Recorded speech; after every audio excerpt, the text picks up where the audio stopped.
Good morning dear students. Last lecture में हमने discuss किया था व्हीट स्टोन ब्रिज।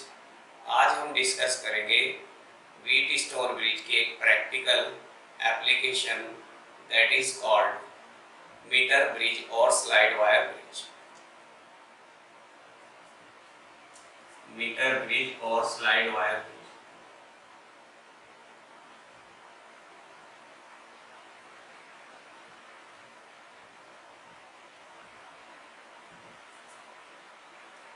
और स्लाइड वायर ब्रिज।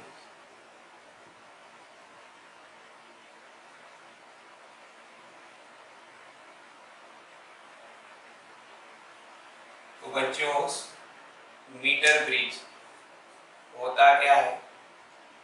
एक वुडन प्लांक होता है, ठीक है, एक लकड़ी का तख्ता होता है, ठीक है, उस पर 1 मीटर कांस्टेंटन यानी कि एलॉय का एक तार यानी कि वायर, ठीक है, फिक्स होता है, ठीक। और 3 टाइप्स की मेटेलिक स्ट्रिप यूज की जाती है, जिसमें 2 मेटेलिक स्ट्रिप एल शेप की होती है जो दोनों साइड पर फिक्स रहती है, ठीक है।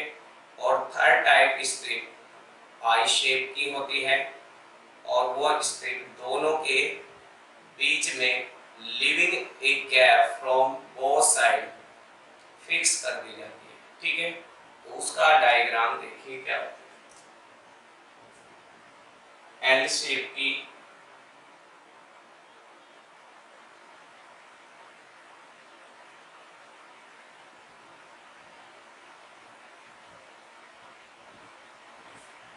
आई शेप की स्ट्रिप है, ये metallic strip living a gap, एक गैप मेंटेन करते हुए लेफ्ट साइड में और एक गैप लीव करते हुए राइट साइड में। तो 2 स्ट्रिपिंग एल शेप की होती है प्यारे बच्चों, और ये फिक्स होती है वुडन प्लैंक के ऊपर, ठीक है। यहाँ पर ये 1 मीटर कांस्टेंटन का वायर होता है ए बी, हम इसको नाम दे सकते हैं ए बी। इसकी बच्चों लेंथ होती है 100 सेंटीमीटर यानी कि 1 मीटर, इसीलिए इसको कहते हैं मीटर ब्रिज, क्योंकि इसमें जो वायर है वो 1 मीटर लॉन्ग यूज करते हैं और ये वायर कांस्टेंटन यानी कि एलॉय मटेरियल का बना होता है ना। इसका रीजन भी आगे डिस्कस करेंगे, भाई क्यों ऐसा क्यों। और ये बच्चों मेटेलिक स्ट्रिप है, ये जो देख रहे हैं आप, ये क्या है? मेटेलिक स्ट्रिप है, ये मेटेलिक स्ट्रिप है बच्चों, ठीक है। अब कंप्लीट करते हैं इस सर्किट को, ठीक है। यानी कि यहाँ पे हम क्या करते हैं, एक बैटरी, ठीक है, या सेल, एक सेल जैसे लैप्लांस सेल जनरली यूज किया जाता है इसमें, ठीक है। तो एक सेल हम यूज करते हैं, सेल, और ये सेल जनरली हम लेते हैं प्यारे बच्चों लैप्लांस सेल, ओके। और ऑन ऑफ करने के लिए एक की का यूज किया जाता है।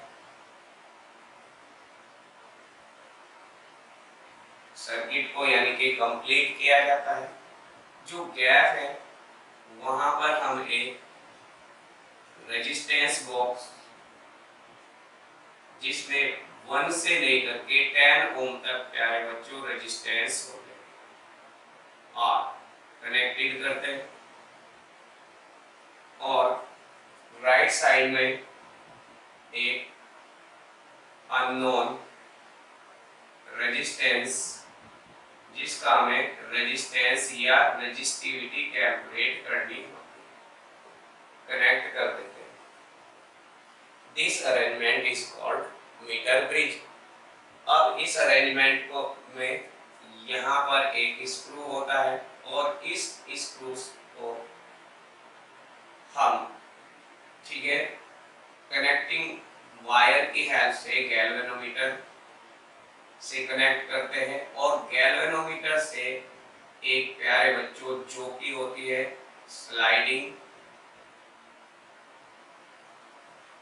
एक स्लाइडिंग डिवाइस ही होता है ये, इस पे जोकी, दैट इज कॉल्ड जोकी, जो कि आपका एक साइड से शार्प होती है, ठीक है, दिस इज कॉल्ड जोकी। इस पॉइंट को हम प्यारे बच्चों कहते हैं, इसको कहते हैं जोकी, दिस इज कॉल्ड जोकी, ये कहलाती है जोकी, ठीक है, ये जोकी कहलाती है।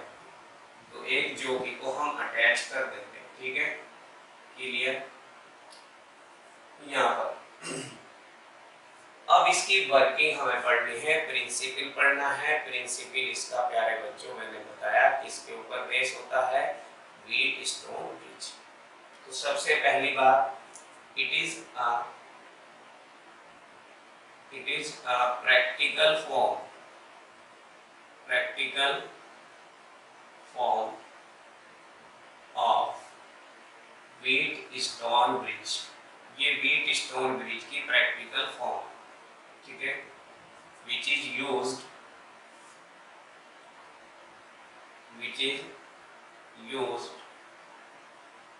to find unknown resistance S and its resistivity, और इस अननोन रजिस्टर की रेजिस्टिविटी फाइंड आउट करते हैं, and resistivity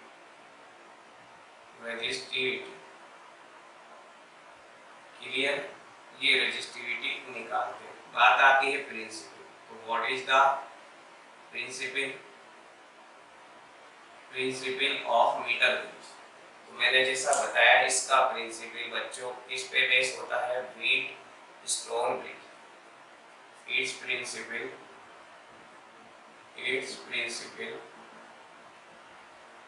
is based on Wheatstone bridge के प्रिंसिपल पे बेस होता है, that is if galvanometer shows no deflection, that is the current in the galvanometer is 0, then we may write P by Q equal to R by S। यहाँ पर P by Q equal to R by S। अब हम बच्चों discuss करेंगे इसकी working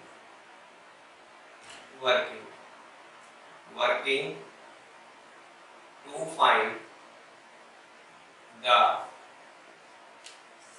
value of unknown resistance S and resistivity। अब देखो सबसे पहले हम की के को क्लोज कर देते हैं। सबसे पहला काम क्या है, क्लोज द की के, है ना, की के को क्लोज करेंगे। उसके बाद हम रेजिस्टेंस बॉक्स से, है ना, लो रेजिस्टेंस से 1 ओम 2 ओम 3 ओम 4 ओम, है ना, निकाल लेंगे।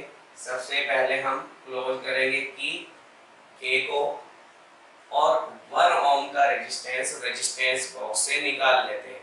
इसके बाद बच्चों move the jockey, this is jockey, ये मैंने बताई प्यारे बच्चों क्या होती है, this is jockey, move the jockey. इसके बाद move the jockey on potentiometer wire to get null point, यानी कि यहाँ पर जेंटली धीरे धीरे से पूरे AB वायर पर आप टच करते जाएंगे जोकी को, और गैल्वेनोमीटर में बच्चों डिफ्लेक्शन चेक करते जाएंगे। डिफ्लेक्शन जब 0 पर मिल जाएगा, ठीक है, यानी कि जो पॉइंटर है वो बिल्कुल मिडिल में आ जाएगा गैल्वेनोमीटर के, तो 0 डिफ्लेक्शन शो करेगा। ओके, गैल्वेनोमीटर में लेफ्ट साइड में 30 डिवीजन होते हैं, स्मॉल डिवीजन, और राइट साइड में भी 30 डिवीजन होते हैं। तो जो नल पॉइंट मिलता है, 0 पॉइंट मिलता है या बैलेंस पॉइंट मिलता है, वो बिल्कुल मिडिल में मिलेगा, है ना, गैल्वेनोमीटर पर जो स्केल अटैच होता है, ठीक है। तो साथ ही साथ जब नल पॉइंट आ जाता है तो यहाँ एक अरेंजमेंट होता है प्यारे बच्चों, स्केल अरेंजमेंट। यहाँ पे एक स्केल का अरेंजमेंट रहता है। तो यहाँ स्केल का अरेंजमेंट, ये स्केल होता है 100 सेंटीमीटर। स्केल का अरेंजमेंट होने से प्यारे बच्चों यहाँ स्केल का ये अरेंजमेंट रहता है, ठीक है। तो ये अरेंजमेंट तो हम इजीली स्केल, ये स्केल का अरेंजमेंट रहता है, ठीक है। तो इजीली हम ये कैलकुलेट कर लेते हैं कि ए पॉइंट से कितनी दूर हमारा नल पॉइंट है। सपोज वो नल पॉइंट हमें इस पॉइंट जे पर ऑब्टेन होता है और ये बच्चों लेंथ सपोज आ जाती है, ये लेंथ हमें मिल जाती है L सेंटीमीटर। तो ये लेंथ हो जाएगी बच्चों 100 minus L centimetre, 100 minus L centimetre. अब जैसा कि मैंने बताया यहाँ पर जो AB वायर है ये एक कांस्टेंट वायर होता है बच्चों। ये क्या है, एक कांस्टेंट का वायर होता है।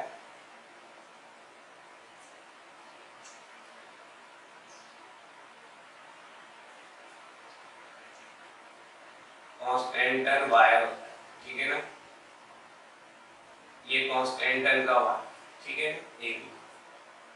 तो इस वायर पर ये हमें यहाँ पर जे बैलेंस पॉइंट है, नल पॉइंट भी कहते हैं इसको, जीरो पॉइंट भी कहा जाता है। तो इस L लेंथ के इक्विवेलेंट हम रेजिस्टेंस कैलकुलेट कर लेते हैं, ठीक है। क्योंकि आपको मैंने बताया है किसी भी लेंथ के इक्विवेलेंट अगर रेजिस्टेंस आपको निकालना है तो R equal to rho L upon A लगा देते हैं। और ये wire uniform area of cross section का होता है।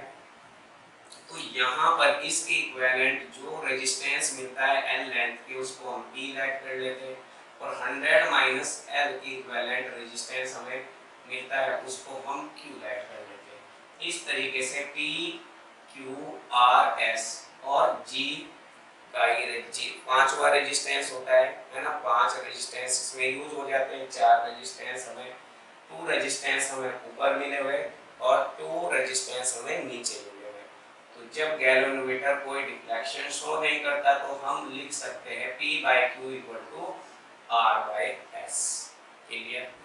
तो देखो वर्किंग में मैं यहाँ पे नोट कर देता हूँ वर्किंग।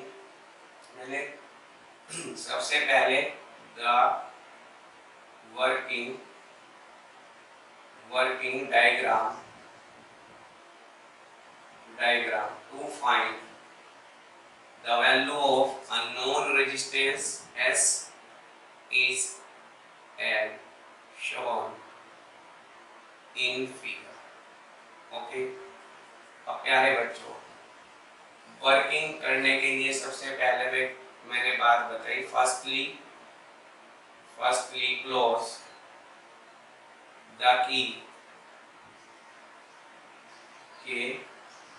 को and take out some low resistance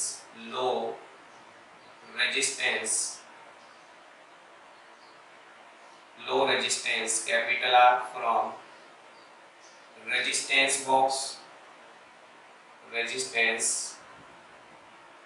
box। सबसे पहला स्टेप ये होता है प्यारे बच्चों। सेकेंड स्टेप क्या होता है, अब हम ज्योति को मूव कराएंगे मीटर वायर पर। Now move the Jyoti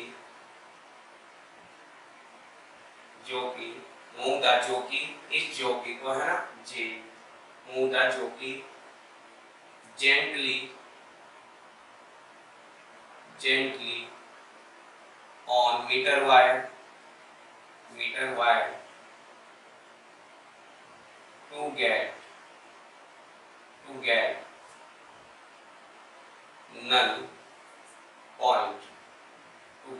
null point, ठीक है।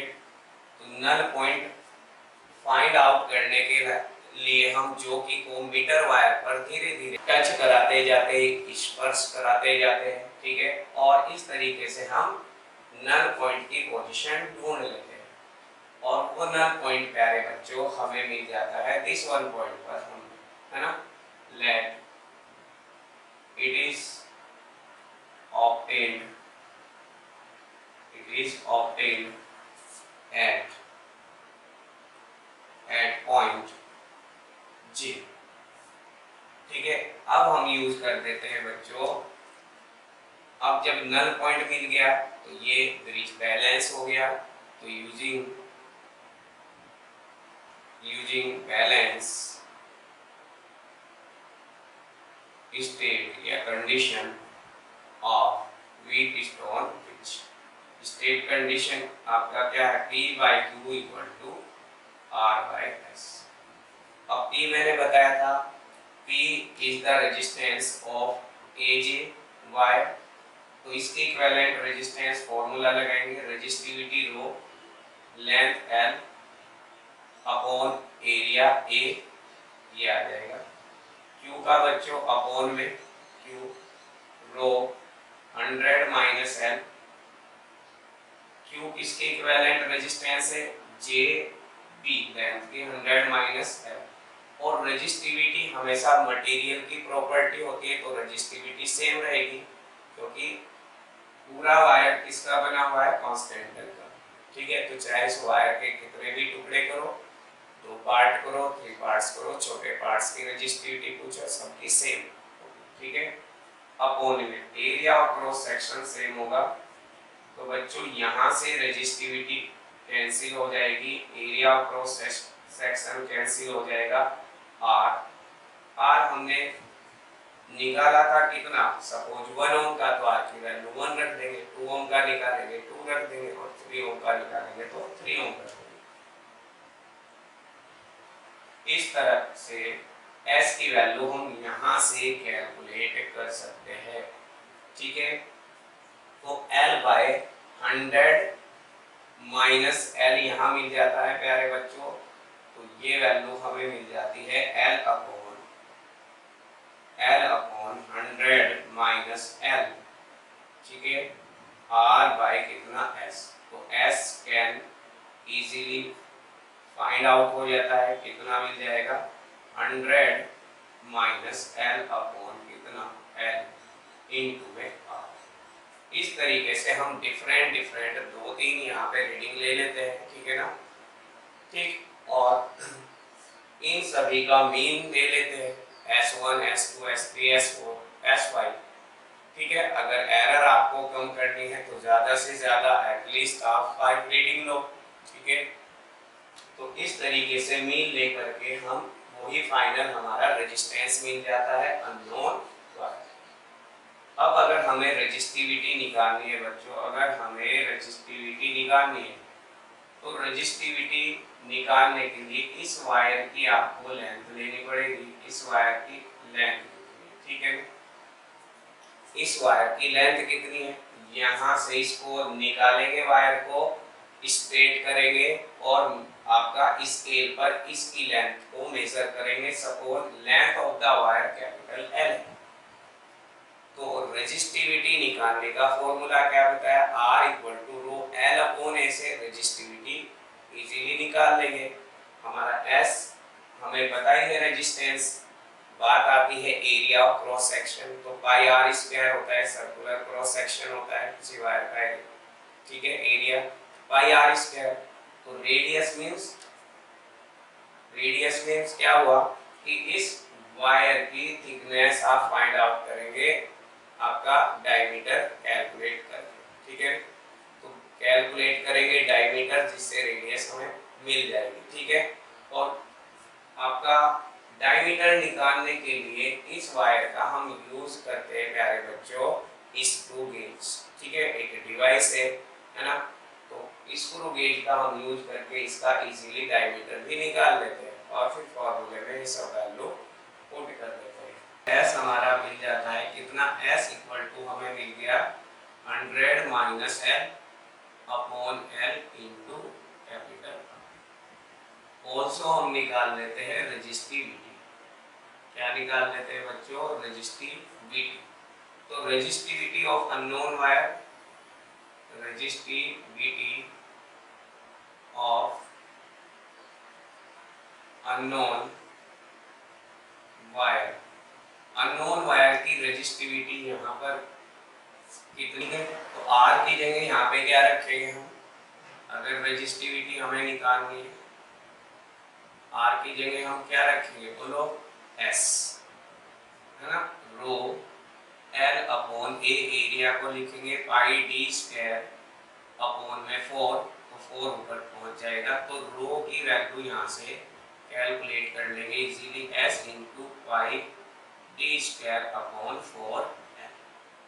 इस फॉर्मूले के अकॉर्डिंग आप रेजिस्टिविटी कैलकुलेट कर सकते हैं ओम सेंटीमीटर में या ओम मीटर में। क्लियर? तो ये इसके बारे में थ्योरी थी, ठीक है, प्रिंसिपल था, तो एग्जाम में ये प्रिंसिपल और वर्किंग थ्योरी पूछी जाती है। अब न्यूमेरिकल क्वेश्चन प्यारे बच्चों इस पे ज्यादा इंपॉर्टेंट है। अब यहाँ पर इस फॉर्मूले से हमें पता क्या चलता है प्यारे बच्चों, इस फॉर्मूले से हमें पता क्या चलता है, ये फॉर्मूला क्या बता रहा है हमें, ध्यान से देखो कि L ऊपर आया हुआ है, अगर लेंथ हम क्या L ऊपर है R भी ऊपर है, तो L by 100 minus L equal to है R बाय S। इसका मीन्स क्या है कि अगर हम इस रेजिस्टेंस को इंक्रीज कर दें, इस रेजिस्टेंस को क्या कर दें, इंक्रीज कर दें, तो इसकी अपोजिट वाली लेंथ भी इंक्रीज हो जाएगी। अगर हम R को क्या कर दे, इंक्रीज कर दे, तो अपोजिट में जो लेंथ है वो भी क्या हो जाएगी बच्चों, इंक्रीज हो जाएगी। ओके, अब इंक्रीज हो जाएगी तो जो शिफ्टिंग है नल पॉइंट की वो किस तरफ, टुवर्ड्स बी, किस तरफ हो जाएगी, टुवर्ड्स राइट, बी की तरफ शिफ्टिंग होगी। तो ये शिफ्टिंग वाला पॉइंट एग्जाम में बहुत पूछा जाता है, ठीक है, कि अगर हम इस R रेजिस्टेंस को इंक्रीज कर देते हैं तो सामने वाली लेंथ भी इंक्रीज हो जाएगी और नल पॉइंट की शिफ्टिंग किस तरफ मिलेगी, हमें B की ओर मिलेगी, ठीक है।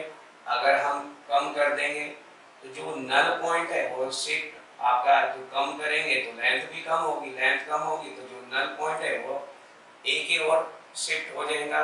तो ये तो कॉन्सेप्ट होता है शिफ्टिंग का। और भी इसमें मान लिया शंटिंग कर दी जाए, तो शंटिंग करने पर अगर हम इसके पैरेलल एक रेजिस्टेंस और जोड़ दें बच्चों, तो पैरेलल में रेजिस्टेंस कम हो जाता है, रेजिस्टेंस कम होने से ये लेंथ भी कम मिलेगी, ये लेंथ कम मिल जाएगी तो जो नल पॉइंट है वो शिफ्ट हो जाएगा towards a, towards a, shifting and shunting.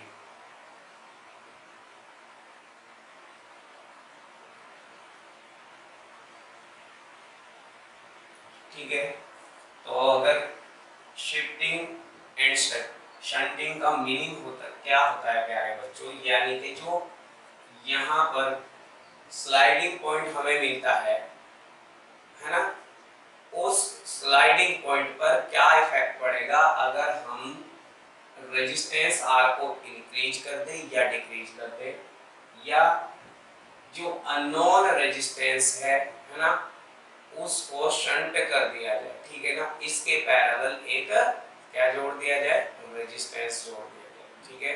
तो शिफ्टिंग का मींस क्या है, हमने फॉर्मूला अभी पढ़ा प्यारे बच्चों, हमने फॉर्मूला पढ़ा वी हैव L कितना P by Q equal to कितना R बाय S, ठीक है। तो L by 100 minus L equal to L by 100 minus L equal to हमने पढ़ा R बाय S। इस फॉर्मूले का मीनिंग समझिए बच्चों, दैट इज अगर हम R को इंक्रीज कर दें तो L भी क्या हो जाएगा, इंक्रीज हो जाएगा। अगर L बच्चों इंक्रीज हो गया तो जो शिफ्टिंग है नल पॉइंट की, ठीक है, तो इसका मींस क्या हुआ, इसका मींस क्या हुआ, जस्ट अपोजिट साइड में हो जाएगी, यानी कि ये लेंथ इंक्रीज हो गई, अगर ये लेंथ इंक्रीज हो गई तो शिफ्टिंग की साइड में जाएगी, आपके अपोजिट जाएगी बी की, then this implies null point is shifted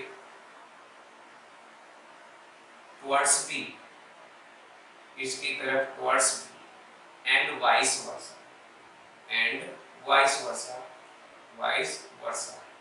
यानी कि बच्चों अगर डिक्रीज कर दे हम रेजिस्टेंस को, सामने वाली लेंथ डिक्रीज हो जाएगी, है ना, और जो शिफ्टिंग हो जाएगी पॉइंट जे की वो टुवर्ड्स ए की ओर हो जाएगी। तो ये बहुत इंपॉर्टेंट क्वेश्चन पूछा जाता है इसके ऊपर, ठीक है। अब अगर हम शंटिंग कर दी जाए, ठीक है ना, अगर हम एस के पैरेलल एक और रेजिस्टेंस कनेक्टेड कर दिया जाए, शंटिंग का मतलब है ना, ऑन शंटिंग, ऑन शंटिंग, ठीक है ना। शंटिंग करने पर प्यारे बच्चों, है ना, कहीं भी हम शंटिंग करें लेफ्ट साइड या राइट साइड मीटर ब्रिज के, तो शंटिंग करने पर क्या होगा, शंटिंग का means that is we connect a resistance low resistance wire parallel to S और R, S और R के पैरेलल कनेक्ट कर दे। तो ऐसा करने पर देन रेजिस्टेंस की वैल्यू प्यारे बच्चों टोटल, क्योंकि पैरेलल में हमें रेजिस्टेंस मिनिमम मिलता है, तो रेजिस्टेंस विल डिक्रीज। रेजिस्टेंस अगर डिक्रीज हो जाता है बच्चों तो सामने वाली लेंथ क्या हो जाएगी, डिक्रीज हो जाएगी। अकॉर्डिंग टू दिस फॉर्मूला अगर ये वैल्यू कम होती है तो ये वैल्यू भी क्या हो जाएगी, कम हो जाएगी। Okay clear, will decrease. और अगर ये डिक्रीज हो जाती है बच्चों, ये डिक्रीज हो जाती है, ये लेंथ डिक्रीज हो जाती है, तो अब बताओ शिफ्टिंग किस साइड में होगी, शिफ्टिंग क्या होगी बोलो। अगर ये लेंथ हमारी डिक्रीज हो रही है, सामने वाली लेंथ, कैसे, इसके पैरेलल एक हमने और रेजिस्टेंस जोड़ दिया, तो ये वैल्यू कम हो गई। अब ये वैल्यू कम हो जाएगी बच्चों, तो शिफ्टिंग किस तरफ जाएगी, टुवर्ड्स बी की तरफ जाएगी। शिफ्टिंग किस तरफ जाएगी, टुवर्ड्स बी की तरफ, है ना। so null point is shifted towards B। तो ये शिफ्टिंग और शंटिंग वाला केस बड़ा इंपॉर्टेंट होता है ना, बहुत से कंपटीशन में भी ये पूछा जाता है, ठीक है। तो ये नहीं कि थ्योरी पढ़ ली, उसको बच्चों फिजिक्स के अंदर इंप्लीमेंट करके देखो, ठीक है, तब जा करके मीटर ब्रिज आपका क्लियर होगा। अब कैसी भी प्रॉब्लम मीटर ब्रिज पे आ जाए आपसे छूटेगी नहीं, आप इजीली उसको सॉल्व कर सकते हैं, ठीक है। ये चीज सेकंड इंपॉर्टेंट पॉइंट है बच्चों, काफी ये पूछ लिया जाता है 1 मार्क्स में, नल जो डिफ्लेक्शन हमें मिलता है, नल डिफ्लेक्शन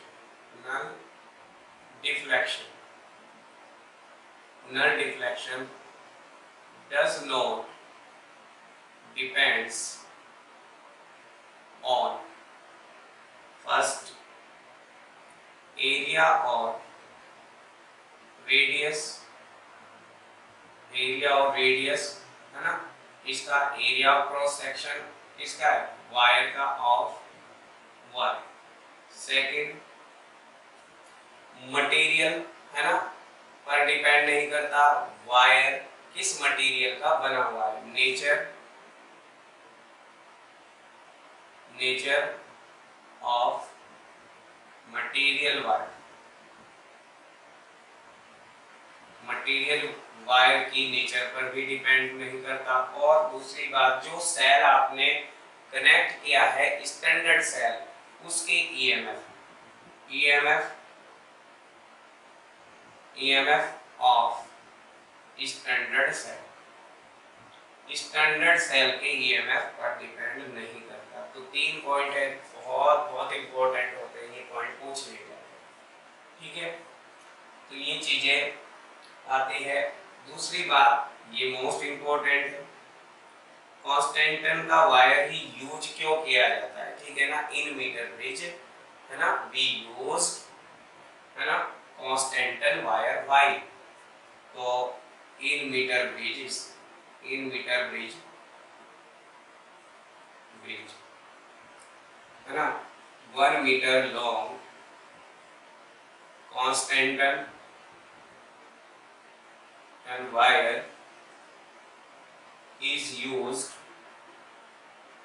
बिकॉज, बच्चों इसका जो इट्स अल्फा होता है स्मॉल, वेरी स्मॉल होता है and positive, very small and positive, and also resistivity बहुत हाई होती है बच्चों, हाई होती है। रेजिस्टिविटी क्या होती है,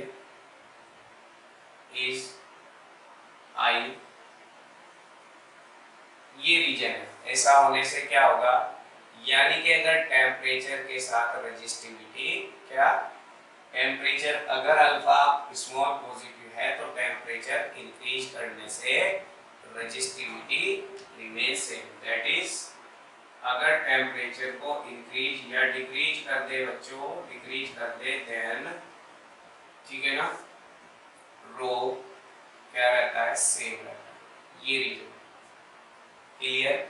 रेजिस्टेंस या रेजिस्टिविटी पे कोई फैक्टर नहीं पड़ता टेम्परेचर का। तो इट्स वेरी इंपॉर्टेंट क्वेश्चन। और लास्ट क्वेश्चन इंपॉर्टेंट बता रहे हैं इसका बच्चों, लास्ट क्वेश्चन, ठीक है ना। जो मेटेलिक स्ट्रिप है ना, ये मेटेलिक स्ट्रिप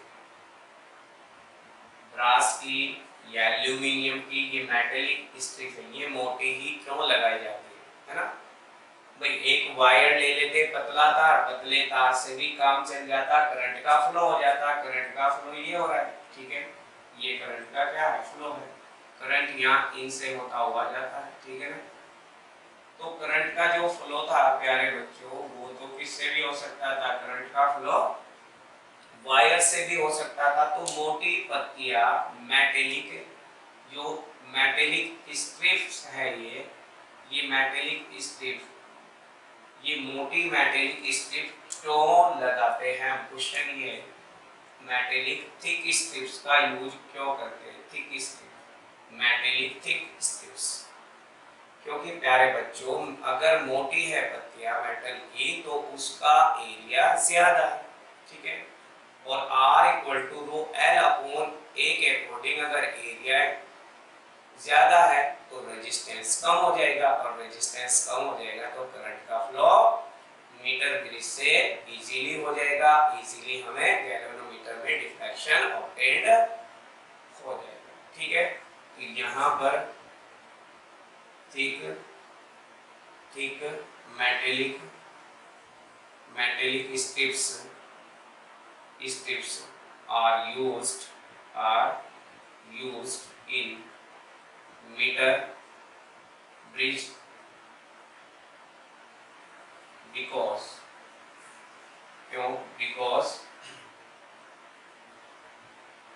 एरिया इंक्रीज हो जाता है फॉर थिक स्ट्रिप्स, के लिए। ऐसा होने से प्यारे बच्चों R equal to rho L upon A के अकॉर्डिंग R की वैल्यू डिक्रीज हो जाती है, और ये डिक्रीज हो जाने से, है ना, current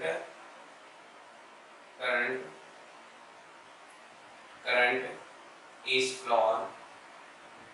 flown easily through it